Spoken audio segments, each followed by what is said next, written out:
ఒక్కసారి కొమ్మూరి గోల్డ్ కి కాల్ చేయండి. తాకట్లో ఉన్న మీ బంగారాన్ని విడిపించి మార్కెట్ ప్రైస్ కి వాళ్ళు కొనుక్కుని మిగతా డబ్బులు మీకు ఇచ్చేస్తారు. హాయ్, వెల్కమ్ టు మనం టీవీ.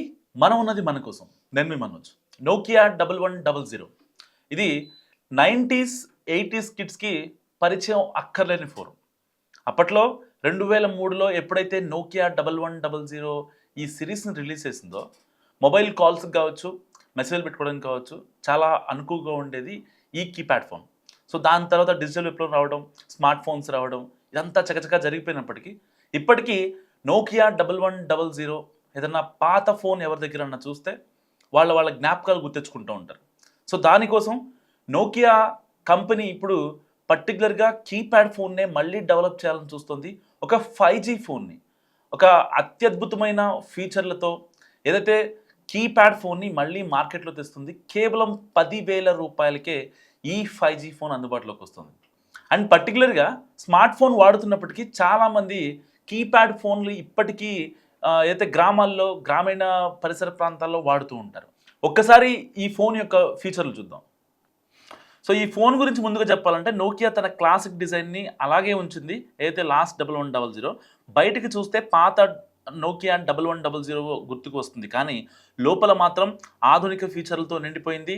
మజ్బూత్ బాడీ, పాతకాలపు మజా ఉన్న కీబోర్డ్ లుక్, కానీ 5G చిప్సెట్తో కూడిన ప్రాసెసర్, పెద్ద డిస్ప్లే, అధునాతన బ్యాటరీ బ్యాకప్ వంటి కొత్త సాంకేతికలను కలిపి దీనిని ప్రత్యేకంగా తయారు చేస్తున్నారు.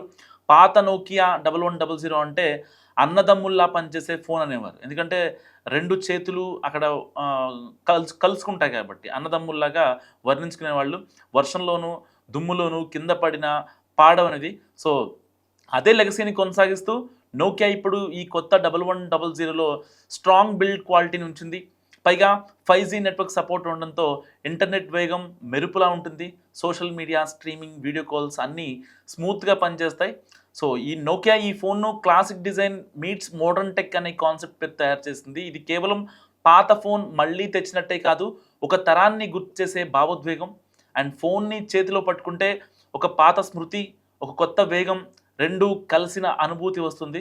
సో ఈ ఫోన్లో సుమారు 6GB RAM and 128GB internal storage, 5000 mAh battery, type C charging port, అలాగే ఆండ్రాయిడ్ 14 ఆధారిత క్లీన్ UI ఉండొచ్చు అని సమాచారం. సో కెమెరా విషయానికి వస్తే వెనక భాగంలో 50MP ప్రైమరీ సెన్సార్, ముందు భాగంలో 16MP సెల్ఫీ కెమెరా ఉండొచ్చని కూడా అంచనా వేస్తున్నారు. సో ఈ అన్ని ఫీచర్లు కలిసి చూస్తే పాత నోకియా కఠినతను, కొత్త టెక్నాలజీ మెరుగుదలను ఒకే చోట కలిపిన ఫోన్గా ఇది నిలుస్తుంది. సో కొత్త నోకియా 1100 5G గురించి మీరేమనుకుంటున్నారు? మస్ట్ కామెంట్ చేయండి.